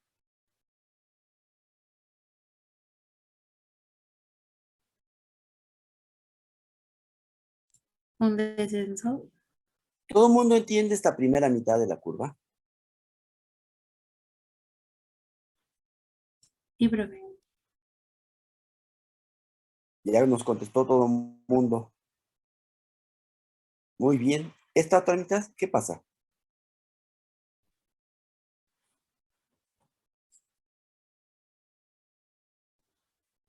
A ver. ¿Por qué si dijeron que salían los protones, no pueden decir lo que está pasando aquí? El que sea, la que sea, quien sea, lo que sea como sea, haya sido como haya sido, dicho por un célebre alcohólico. Los protones se están volviendo a incorporar dentro de la... Se están volviendo a meter a la mitocondria, exactamente. Porque si registramos los protones, pues el electrodo está fuera de las mitocondrias, en el caldito, está pescando los protones, todo esto registró. De pronto el electrodo detecta que ya hay menos protones cada vez. ¿Por qué? Porque ¿a dónde se fueron? Pues se tuvieron que meter, no hay otro lugar, ni modo que salieran por el vidrio. Se metieron a las mitocondrias. ¿Pero cómo se meten? Salen abruptamente, ¿regresan igual? ¿Con cuál es tu nombre, compañero? Martínez Hernández. Martínez Hernández. Muy bien, Axel, no participas mucho, estuvo muy bien ahorita. ¿Por qué la salida es así? Abrupta, casi una pendiente de, bueno, son 90 grados. ¿Y qué pasa con el regreso? No es igual. El regreso es paulatino. Si no sería así y así, ¿no? Sería un pico así. No, el regreso es lento. ¿Por qué? Pues porque hay un receptor en cantidades limitadas, que es este. Están entrando por la tepisintasa, pero tienen que entrar ordenadamente, no van a entrar todos juntos. Esta proteína va a ir protonándose poco a poco, va metiendo los protones lentamente. Por eso demora un poco más. ¿Y esto qué estaba demostrando? A ver, ¿quién quiere así redondear este experimento y decir qué es exactamente lo que el experimento de Mitchell con mitocondrias, en ausencia de oxígeno y con un pulso de oxígeno, reveló? ¿Qué conclusión sacó Mitchell de este experimento? Lo que vemos en el experimento. Cuando describe un experimento, aténganse a lo que están mirando. ¿Qué se concluye? Un poco ya lo dijimos, pero algo así como recapitularlo.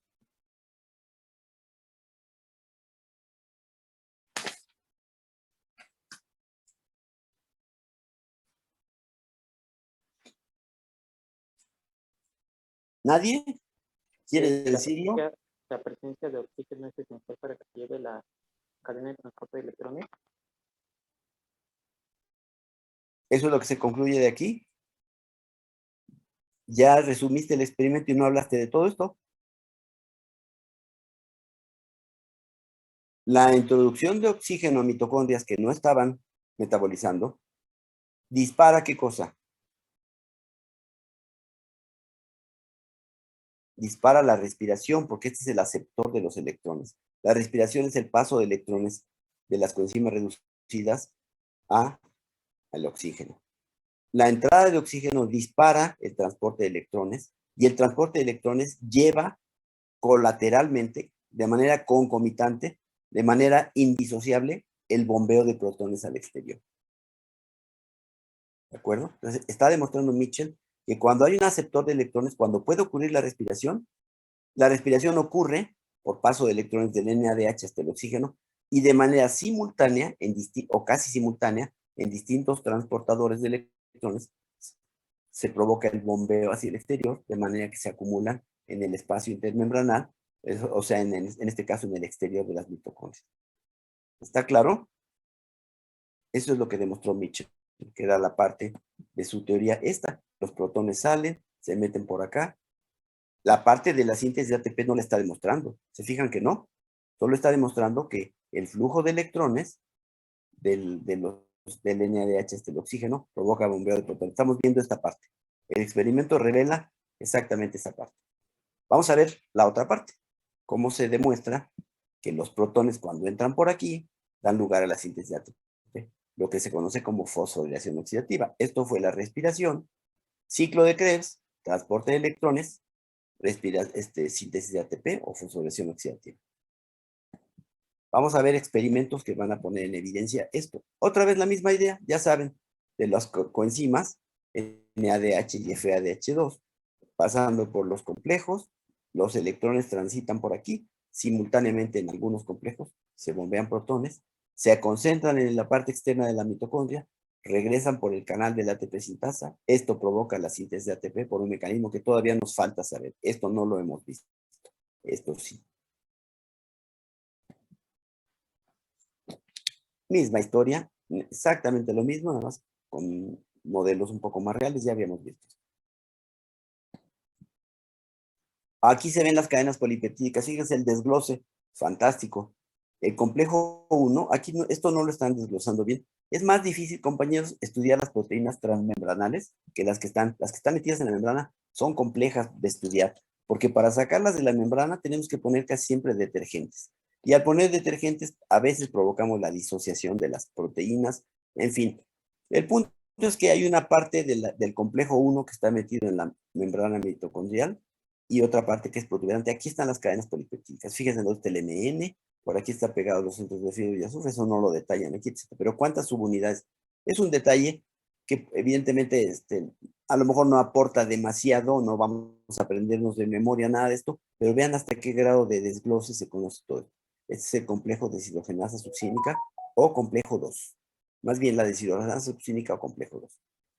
Complejo 1, 3, 4, sus conectores, que son la ubiquinona, el citocromo C, y finalmente los protones que salen de los complejos 1, 3 y 4 pasan por la ATP sintasa, se unen a estas subunidades, estas cadenas polipeptídicas que están en la membrana, finalmente se entregan al interior, y eso provoca cambios conformacionales en la ATP sintasa, que aquí está su estructura. Tiene estructura como una naranja, tiene 6 gajos, un gajo alfa, beta, alfa, beta, alfa, beta. Tiene 3 pares de gajos, alfa, beta, alfa, beta, alfa, beta, alfa, beta. Y aquí están los demás nombres de las subunidades, que por cierto, no tengo ningún interés en que se aprendan de memoria los nombres de las subunidades, ni mucho menos. No se preocupen por eso. Ahora, la ATP sintasa, fíjense bien, está hecha de 2 partes fundamentalmente. La parte que está inmersa en la membrana, que se conoce como FO, y la parte que está protuberante, que es soluble en agua, por supuesto, por eso está acá afuera, y se llama, casi por analogía, a esta le llaman F0 y a esta F1. F0 metida en la membrana, F1. ¿Y por qué le llaman F0 a esta parte que está metida en la membrana?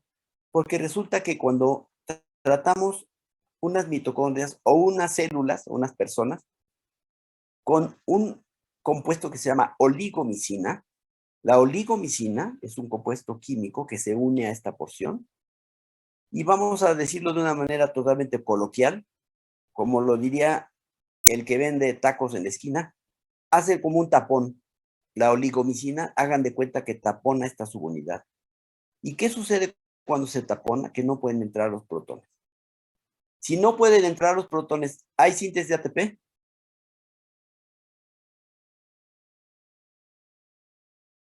¿Sí o no? No, ya no. Si no hay entrada de protones, no hay síntesis de ATP. O sea que la oligomicina que se une aquí y tapona este segmento de la ATP sintasa, evita que entren los protones. Si los protones no pueden entrar, se acumulan aquí, y esto es una válvula que va a hacer que se detenga la respiración. Cuando hay demasiados protones, se alenta la respiración o se detiene. Como aquí estoy poniendo un veneno, una cosa que evita la entrada de protones totalmente, esto se va a acumular en gran cantidad, pero ya no se va a poder formar más, porque ya no hay se va a detener el transporte de electrones. Dijimos que el bombeo de protones está ligado al transporte de electrones. Detengo el bombeo de protones, también detengo el transporte de electrones. Y si detengo el transporte de electrones, estoy deteniendo automáticamente el ciclo de Krebs, ¿de acuerdo? Entonces, la oligomicina nos va a matar, como siempre, de asfixia, aunque no se una a transportadores respiratorios, a transportadores de electrones, se une a la ATP sintasa. Si detengo la síntesis de ATP, detengo respiración y ciclo de Krebs. Si detengo ciclo de Krebs, detengo respiración, porque no hay sustratos para que funcione, y también detengo la síntesis de ATP. Todo está ligado. Vamos a ver más detalles de esto. Y esto va a ser muy interesante. La liga que hay entre la respiración y la síntesis de ATP. Bueno, aquí está. Otra vez la misma idea. De la matriz salen protones durante la respiración. Los electrones no se ven aquí, están fluyendo.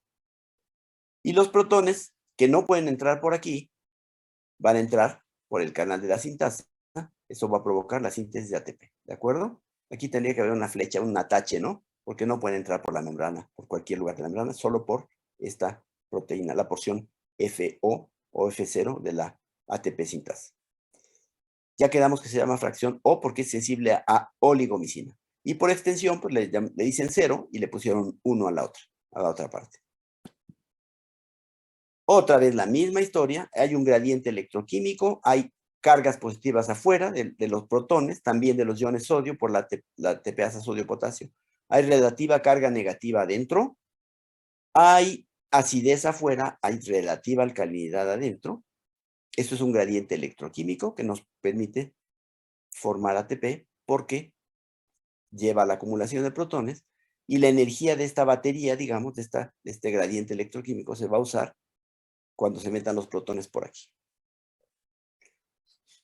Bueno, muy bien. Vamos a ver más experimentos para afinar esto. Son experimentos, créanme que no son muy sencillos, pero igual los vamos a revisar. Bueno, hablemos de la ATP sintasa. Leemos esto primero. Dice así. La difusión de protones a través de esta enzima origina la síntesis de ATP. La enzima está formada de dos partes, F1 y F0, llamada así la última por su inhibición con oligomicina. Estos investigadores, Racker y Stokenius, confirmaron la hipótesis de Mitchell usando vesículas de ATP sintasa y bacteriorhodopsina. Ahorita vamos a ver cómo es el experimento de ellos. Lo que ellos hacen, fíjense, lo que hizo Mitchell con su experimento, con ese experimento que vimos, con este, ¿qué demostró? Demostró esto nada más, que el paso de electrones provoca bombeo de protones, ¿de acuerdo? Cuando hay oxígeno para que pasen los electrones, que fluyan, se bombean protones. Es lo único que se vio aquí. Él también propuso que los protones entraban por la ATP sintasa para hacer ATP, pero eso no está demostrado en ese experimento. El experimento de Racker y Stokenius permitió demostrar esa segunda parte de la teoría quimiosmótica o del mecanismo quimiosmótico. Y ahorita vamos a ver en qué consiste. Bueno, entonces, Paul Boyer propuso el mecanismo conformacional de síntesis de ATP y le ayudó a recibir el premio Nobel de Química en 1997. Fíjense que estamos hablando de muchos años de diferencia. ¿Cuándo fue el de Mitchell? En los 70s, ¿no? ¿Por aquí estaba? ¿No? ¿Estaba más adelantito? Dijo que había sido en los 60s y ganó el premio No, Nobel en 70. En los 60s hizo los experimentos, creo. Ajá. Sí, ¿en 70 y qué? En el 78 ganó el Nobel. Sí, muy bien. Pues fíjense, en 78 ganó el Nobel por este mecanismo y esta demostración de cómo es que se sintetiza el ATP, esta parte final, tomó un buen rato, 97. ¿Cuántos años más? ¿Tú que te acuerdas del 70 y tantos? 78. Pues como 20 años, ¿no? Ah. Fíjense, 20 años para descubrir, para que la propusiera Mitchell. Y luego que propuso la teoría, la confirmación de este tipo, bueno, no tardó 20 años, es cuando le dieron el premio Nobel, pero tardó varios años, por supuesto. Bueno, muy bien. Entonces, lo que nos falta saber, según yo, a ver si están de acuerdo conmigo, es qué pasa, cómo es que los protones pasan por aquí y dan lugar a la síntesis de ATP. Tampoco tenemos claro cuáles son los cambios conformacionales por los que los protones se bombean, pero créanme que esto es algo muy complicado que no vamos a revisar aquí y que si lo tienen claro son los que estudian esto muy cercanamente. Bueno, entonces aquí está un poco la estructura de la ATP sintasa. La ATP sintasa tiene una porción metida en la membrana, la F0, la F1. La parte catalítica de la enzima, la que forma ATP, está hecha de 3 gajos, dijimos, alfa, beta, o sea, 6 cadenas polipeptídicas. Hay una proteína como conductora. Lo que va a pasar es que esta sintasa está hacia la matriz mitocondrial, ¿no? Y los protones se acumularon ¿en dónde? ¿Aquí o acá? ¿Dónde están los protones acumulados? ¿Abajo o arriba?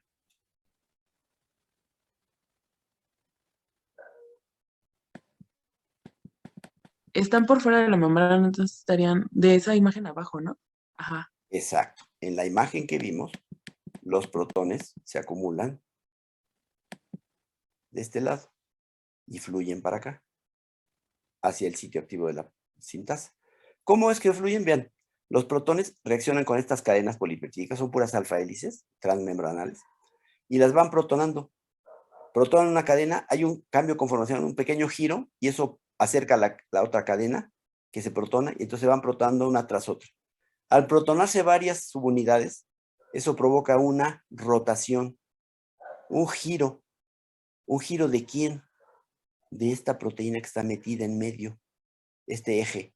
El eje está metido entre las cadenas polipeptídicas, estas alfa hélices, y estas al ir protonando van sufriendo pequeños cambios conformacionales y esos provocan una revolución completa de esto.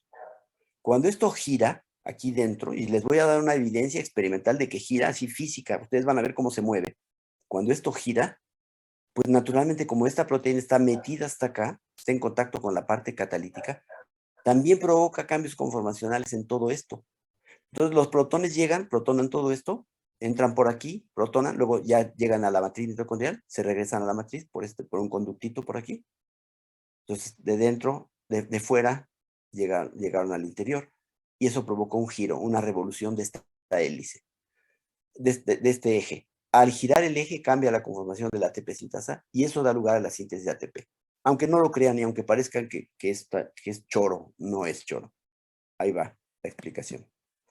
Bueno, aquí es nada más para que vean la parte catalítica de la ATP sintasa, la cristalizaron. Les digo que ahora hay fotos muy feas porque cada vez aparecen menos en la red. Yo me encontré estas, no sé por qué no las pesqué en su momento, porque yo soy de aquellos tiempos y de más atrás también. Pero aquí están fotos donde se ve más o menos la ATP sintasa. No sé si notan cierta simetría, que parece como una naranja. A ratos parece que como una naranja, que hay un puntito, las subunidades alrededor. Bueno, no los convencí, no importa. Ustedes son muy incrédulos. Muy bien. Hay una simetría triple. Aquí está. Cadena alfa, beta, alfa, beta, alfa, beta. Cada cadena alfa, beta constituye un sitio activo. De modo que como son 6 cadenas en total, son 3 sitios activos, 3 sitios alfa, beta. ¿De acuerdo? Y aquí está el eje, la proteína que va a penetrar, va a entrar aquí entre todos ellos, se va a meter entre todo esto y va a provocar cambios conformacionales. ¿Y cuándo va a provocar cambios conformacionales? Cuando gire la parte de acá. El giro de estas cadenas va a provocar el giro de la hélice y cambios conformacionales acá. ¿De acuerdo? Los cambios conformacionales van a hacer que el ADP y el fosfato, que difícilmente se pueden unir, aquí se unan sin problema y se libere ATP. Ahorita vamos a ver cómo es que los protones entraron y luego, por otra parte, se regresaron a la matriz mitocondrial. Protonaron y luego ya fueron regresados. Porque para que estas cadenas puedan seguirse protonando, pues tienen que perder sus protones, ¿no? Entonces los protones los fueron recibiendo, hubo un giro, van entrando los protones, se van desprotonando y van pescando nuevos protones, ¿de acuerdo? Ahora, ¿qué es lo que propusieron? Lo que propuso Boyer y Walker, ¿y por qué le dieron el premio Nobel? No sé si a los dos, pero a Boyer seguramente. Ellos propusieron esto, fíjense esta teoría rara. Ellos dicen que la ATP sintasa tiene 3 sitios activos, cada uno formado por una cadena alfa-beta, alfa-beta, alfa-beta. Esta es la parte protuberante de la ATP sintasa, esto. La estamos viendo como por arriba. Bueno, déjenme ver. ¿Qué horas son? Bueno. Entonces, ellos dicen que la ATP sintasa tiene 3 sitios activos. Cada sitio activo tiene una conformación distinta, aunque son cadenas alfa-beta todas. Este está en una conformación que se va a llamar abierta. Estas cadenas alfa-beta, este sitio activo segundo, en naranja, es una conformación que llamaríamos laxa. Ahí se pueden meter ADP y fosfato. Bueno, ahí están atrapados ADP y fosfato. En la abierta pueden entrar. Como cualquier cosa abierta se puede entrar, ¿verdad? Bueno, ADP y fosfato entran porque está abierto. Esta es una parte de la enzima que está en conformación laxa. Ahí están ADP y fosfato juntitos, como mirándose, coqueteándose, pero no se han pegado todavía. Todavía no reaccionan. Y aquí, en esta tercera subunidad, ya se unieron y están como ATP. La propuesta de Boyer es que cuando gira la hélice, cambian las conformaciones. Y la que se encontraba como abierta, ahora se pone laxa, se cierra un poco. La que estaba semicerrada, ahora está totalmente apretada. Se llama tight, ¿sí? Apretada. Y la que estaba apretada se abre totalmente, se hace abierta. Entonces, la laxa pasa, la abierta, perdón, pasa a laxa y después apretada.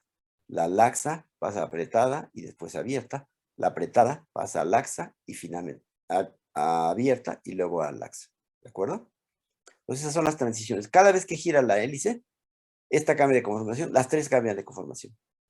Esta para acá, esta para acá, esta para acá.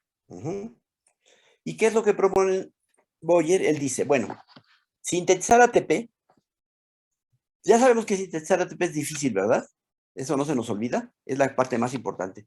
No se nos olvida que hacer ATP es difícil, ¿por qué? Porque el pegado de ADP y fosfato no es espontáneo. La unión de ADP y fosfato no es espontánea, requiere energía. ¿De dónde la vamos a sacar? De esta propela, de este eje que está girando. Al girar el eje va cambiando las conformaciones. ¿Y cuál es la propuesta que se tiene? La propuesta que se tiene es que después de que ADP y fosfato entran a uno de los sitios y se vuelve un sitio laxo, ahí están juntitos, otro cambio conformacional va a hacer que reaccionen. ¿Por qué van a reaccionar aquí, en este momento? Podríamos imaginarnos por qué pueden reaccionar ADP y fosfato. Vean, ADP y fosfato forman ATP y agua, ¿estamos de acuerdo? Díganme ustedes, ¿hacia dónde tendría que estar, nada más por sentido común, desplazado el equilibrio de esta reacción? ADP y fosfato dan ATP y agua. Por conocimientos de bioquímica que tienen y también por sentido común. ¿Hacia dónde tendría que ocurrir de manera natural esa reacción?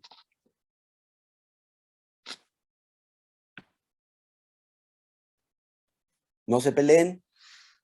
No obstruyan el micrófono, por favor. De ATP y agua hacia ADP y fosfato. Sí, ¿por qué? O sea, la reacción tendría que ir de aquí para acá. Sí, ¿por qué? Porque es más estable, perdón, el ADP y el fosfato.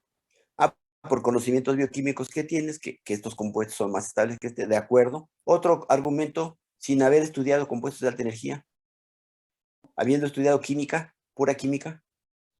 Pues también está diciendo que la formación de ATP va a liberar muchísimo, va a liberar, sí, bueno. Pues, sí.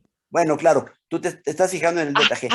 Yo les digo que vean la reacción y díganme por qué el equilibrio sería Porque es para más acá. fácil la parte de hidrolizar. Perdón, déjame decirte esto. El compañero ya dijo que el ATP es un compuesto muy inestable y estos son más estables y liberan energía. Es un poco lo mismo de esto, ¿no? Aquí estamos formando esto que es inestable, se requiere energía. Es otra versión de lo mismo. Pero desde un punto de vista meramente químico, compañera, ¿estabas dando una propuesta? Sí, que era más fácil hidrolizar. ¿Por qué? ¿Por qué es más fácil hidrolizar? Bueno, por el delta G, pero olvidémonos del delta G y de lo que sabemos de los compuestos de alta energía. ¿Por qué es más fácil hidrolizar que sintetizar? Olvidándose de compuestos, le estoy pidiendo mucho que se olviden de que hay compuestos de energía, que estos son más estables que de todo eso. ¿Por qué?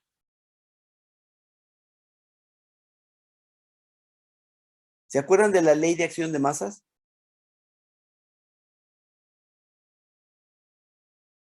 ¿No? No son, ¿qué dice? No somos abogados, ¿verdad? Para acordarnos de esa ley.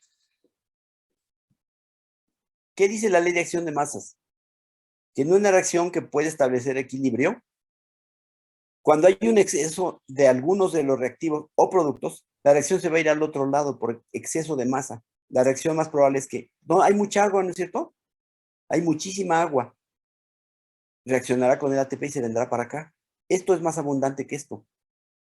Normalmente, ¿sí o no? Hablamos de células, medios acuosos, ¿sí o no?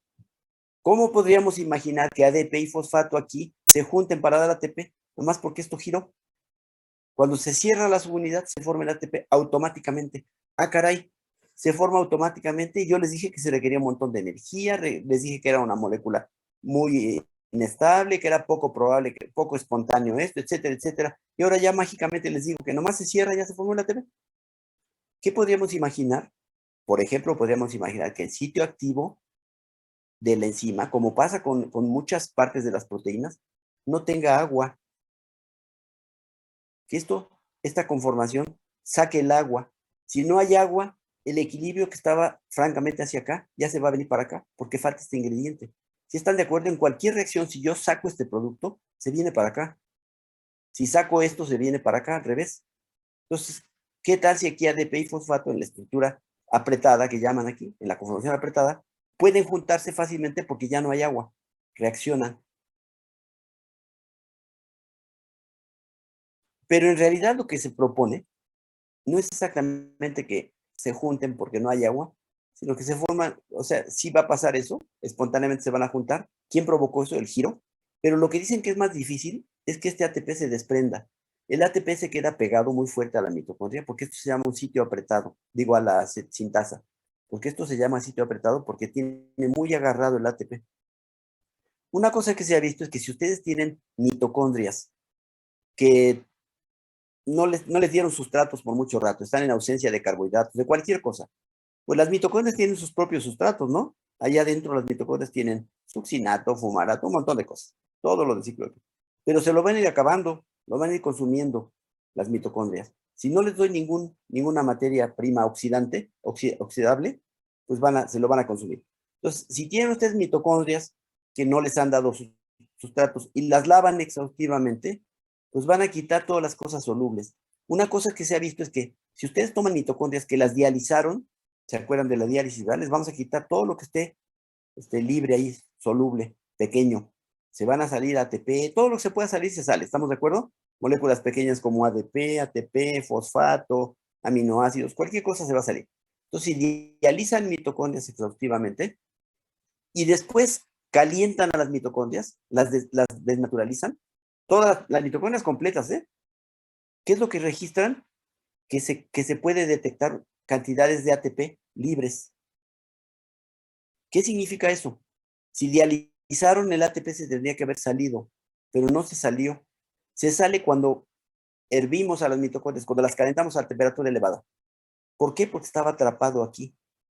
Y entonces la propuesta es que el giro de la hélice, lo que realmente está favoreciendo es que este ATP que está atrapado se abra por el cambio conformacional y salga al ambiente. Porque mitocondrias fuertemente dializadas que no tendrían que tener ningún compuesto soluble, esto se va a perder desde luego el ADP y fosfato. Pues tienen agarrado el ATP de tal forma que cuando las desnaturalizamos, pues como cambian de forma, se desprende su sustrato o su producto, en todo caso ahí, el ATP. ¿Está claro? ¿Está clara esta transición, esta serie de pasos? Vamos a ver incluso con una película cómo ocurre todo esto para abundar en el asunto. Pero me interesa saber si tienen claro este punto hasta aquí. ¿Alguna pregunta? Como siempre, están libres de preguntar. No, profe. ¿Se entiende cuál es el mecanismo conformacional? A ver, entonces, ¿quién quiere muy rápidamente, para que avancemos, definir en sus propias palabras qué es esto del mecanismo conformacional que propusieron Boyer y Walker? Ellos dicen, vamos a centrarnos en este esquema, que el ATP sintasa, empiecen por ahí si quieren. Empiecen. Si no quieren empezar también, prendan el micrófono y díganme, no queremos empezar. Y ya me sigo yo. Y seguimos oyendo la misma aburrida voz de siempre. Que a mí me parece una melodiosa voz. Ay, a Ay, ver, lo voy ¿qué a pasó? intentar. ¿Qué te hicieron? No, le digo que lo voy a intentar. Venga. Que el ATP sintasa, pues tiene 3, dijimos que eran regiones, con conformaciones, bueno, ahí está, pero lo voy a repetir, con conformaciones cambiantes. Sí. Y bueno, en ellas se unirá el ADP con el PEI de forma espontánea, con el fosfato, Fosfato, de forma... hablemos bien, fosfato, síguele bien. Fosfato Sí. de forma espontánea para formar ATP. Cuando se forme el ATP, este quedará, ¿cómo se dice? Atrapado.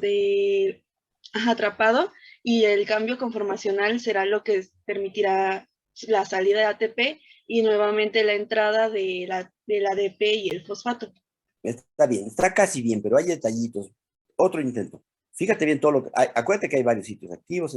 Háblanos un poco más de lo que está pasando aquí y relaciónalo con todo lo demás. O sea, empieza un poco al revés, a ver. Venga, otro intento. De la parte de la hélice, ¿sí era así, no? De todo, de la mecánica de esto, ¿cómo dijimos que operaba? La ATP sintasa es esta, ¿qué pasa con ella?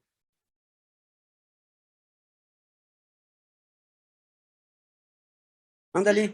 No sé. Otra forma de expresarlo, busca otra forma de expresarlo. Todos tenemos, cuando explicas algo a tu hermano, le explicas a tu hermana matemáticas y no te entiende, pues y te dice, a ver, explícamelo otra vez, a ver, haz otro intento. Ya sé que a ti no te pagan por esto, a mí es al que me pagan, pero bueno, ni modo. Vamos a dar, tú vas a hacer ese trabajo por mí. Voy a cobrar a expensas tuyas. Pues me faltó la parte como de la parte laxa, ¿no? Exacto, te faltó hablar de los cambios conformacionales en toda la enzima. Tú hablaste nada más casi de que ADP y fosfato quedan apretados y se van. Y luego se abren. No, háblame un poquito más, ¿qué le está pasando a la enzima? La enzima, bueno, dentro de las 3 regiones, cada una de ellas, una podemos se encuentra llamarle de forma sitios abierta. activos, compañera. ¿Le podemos llamar sitios activos? Porque en cada uno se forma ATP. Mira, aquí se forma. 3 sitios activos, ¿qué más? Sí. Los 3 sitios activos, cada uno, bueno, se encontrarán de 3 formas distintas, de forma abierta, 3 laxa y apretada. conformaciones. Hablemos en bioquímica. 3 conformaciones diferentes, ¿sí? Luego. 3 conformaciones diferentes. Cuando se encuentra abierta, se permite el paso de ADP con el fosfato. Se unen, sí. Mientras, en otra de los sitios activos estará llevando a cabo la reacción espontánea en la que se une el ADP con el fosfato. Y bueno, su conformación será laxa. Y en el tercer sitio activo ya estará el ATP formado, sin embargo estará apretado. Es que hay, bueno, decía usted que el centro de la enzima es como que el eje. Sí. El eje Acuérdate es el que... de ese eje, no se nos olvide el eje está aquí, que va a entrar hasta el interior de esto, en medio, el corazón de toda esta cosa. Aquí en medio está el eje, sí. Sí, ese eje es el que permitirá que cambien las conformaciones y bueno, cuando la conformación pase, en el caso de la apretada a abierta, va a salir el ATP y va a entrar en ese sitio activo el ADP con el fosfato, mientras que los otros, los otros sitios igualmente habrán cambiado su conformación, pasando de laxa a apretada y de abierta a laxa para llevar a cabo las reacciones anteriores que habíamos dicho. Correcto. La unión espontánea y, bueno, el ATP ya formado, pero atrapado dentro de nuestro sitio activo. Muy bien. ¿Ya habías participado? No. ¿Eres? Bobadilla. Bobadilla. También tienes bastantes participaciones. Bueno, entonces, correcto. Ya lo explicó. ¿Eres Laura? ¿O cuál es tu nombre? Laura, sí. Laura Bobadilla ya lo explicó. ¿De acuerdo? Entonces ya sabemos cómo se hace el ATP. La ATP sintasa tiene 3 sitios activos. El centro, el núcleo de la enzima es el eje realmente de la ATP sintasa, que se ve aquí, que va a ir girando cuando se vaya protonando, y ese giro del eje va a provocar cambios conformacionales en los 3 sitios, que van a pasar en estados alternativos de abierto a cerrado, a semiabierto, a cerrado, de semiabierto, apretado, abierto, o apretado, abierto, y luego a semicerrado. Esto de manera alternativa. Todo el tiempo los 3 sitios. Aquí se hace ATP ahorita, al rato se va a hacer acá, al rato se va a hacer acá. Todos esos cambios están ocurriendo en cada sitio activo. En cada 3 sitios activos ocurre en un momento dado la síntesis de ATP, aquí, acá o acá. y esto se va desprendiendo. Y lo difícil aparentemente por los experimentos estos de mitocondrias que no tienen ningún soluto ahí libre y que las calentamos y les prenden ATP, es que lo más difícil es separar el ATP. Cuando el ADP y el fosfato están aquí en forma laxa y hay un cambio conformacional provocado por el movimiento de la hélice, se cierra y en ese momento automáticamente se pegan ADP y fosfato. A lo mejor porque no hay suficiente agua y eso va a llevar el equilibrio hacia la izquierda. Esa sería una idea, una posibilidad para explicar. ¿De acuerdo? Muy bien. Entonces, ya hemos visto muchas cosas y realmente conceptualmente complicadas. De manera que como lo que sigue también es conceptualmente complicado, todo esto que sigue es conceptualmente complicado, lo vamos a dejar. Profe, Sí. una pregunta. Venga. Me acuerdo que usted dijo que el ATP sintasa no era complejo 5. ¿Por qué no era complejo 5? Ah, bueno, mire, es que le llaman complejo 5, pero nosotros les llamamos a estos, bueno, yo les llamo a estos. Evidentemente, si lo encuentras en la literatura como complejo 5 es porque mucha gente lo llama así, pero estos se llaman complejos respiratorios, ¿no? ¿Qué es un complejo respiratorio? Es un conjunto de cadenas polipeptídicas que participa en un paso de transferencia de electrones a partir de un precursor, en este caso NADH, en este caso el complejo 3 de la coenzima Q reducida, el complejo 4 del etc. Es un grupo de proteínas, una asociación cuaternaria de proteínas, es un complejo verdadero, están ensambladas de manera robusta, no se disocian, que está constituido por muchas cadenas polipeptídicas y tiene la misión de transportar electrones a través de muchos grupos prostéticos, brinca de distintos grupos prostéticos. Lo mismo aquí brinca por distintos lugares, aquí brinca por distintos lugares, aunque aquí no se vea, y así. Esos son complejos transportadores de electrones. Esto no transporta electrones, esto sintetiza ATP. Entonces yo prefiero llamarlo ATP sintasa y a estos complejos respiratorios. Pero bueno, pues como los describieron como 1, 2, 3 y 4, y también es parte de la mecánica general, pero no es transportador de electrones, pues le ponen complejo 5. Pero la verdad es que si tú le llamas complejo 5 en un examen o no se lo llamas, eso no te va a cambiar la calificación. Es como a la gente le gusta a veces usar un término o no. A mí no me gusta, pero muchas personas sí lo usan. En muchos libros viene como complejo 5. Y en todos te explican, esto se llama ATP sintasa, también a veces llamado complejo 5, pero no hay más que eso. Es meramente una decisión de si tú llamas complejo. Yo no lo llamo porque no es un complejo transportador de electrones, como sí son todos estos. Este es una enzima que tiene claramente un sitio activo, tiene sustratos y productos. Estos estrictamente no son enzimas, digo estrictamente porque no tienen sustratos y productos, o sí. Fíjense que muchas cosas son relativas. ¿Podría ser una enzima? Pues sí, porque reacciona con el NADH y recibe los electrones en una parte suya que se llama el FMN y se reduce. Entonces, desde ese punto de vista, esta parte actuará como enzima. Y luego va transfiriendo electrones, y cuando transfieren electrones de una parte a la otra, pues esta que estaba reducida, dona electrones, se vuelve oxidada, también está sufriendo cambios químicos, ¿no? Entonces, también se podrían tomar como enzimas, pero no son típicas en el sentido de que tengan moléculas orgánicas como productos, excepto aquí este cambio de NADH en FMNH2. Pero pues se les reconoce como transportadores, pero hay ambigüedades y no son de fondo. Lo importante es entender la mecánica, cómo es que todo esto funciona, y entonces llamarle complejo 5 no es opcional, puedes hacerlo o no, según tus preferencias, ¿de acuerdo? Bueno, muy bien, compañeros. Entonces, si no tienen otra pregunta, tengo un seminario ahorita a las 11, así que me voy a conectar en otro lugar. Gracias, que estén muy bien. Nos vemos. Desafortunadamente lo que sigue, que es muy emocionante, lo vamos a ver hasta el martes, porque no hay clase mañana. Hasta luego. Hasta luego. Gocen de su vacación. No estudien porque Ignacio Zaragoza no se dio de trancazos contra los franceses para que ustedes se dedicaran a estudiar. Diviértanse. Igual. Bueno, adiós. Gracias, hasta luego, por favor. Hasta luego.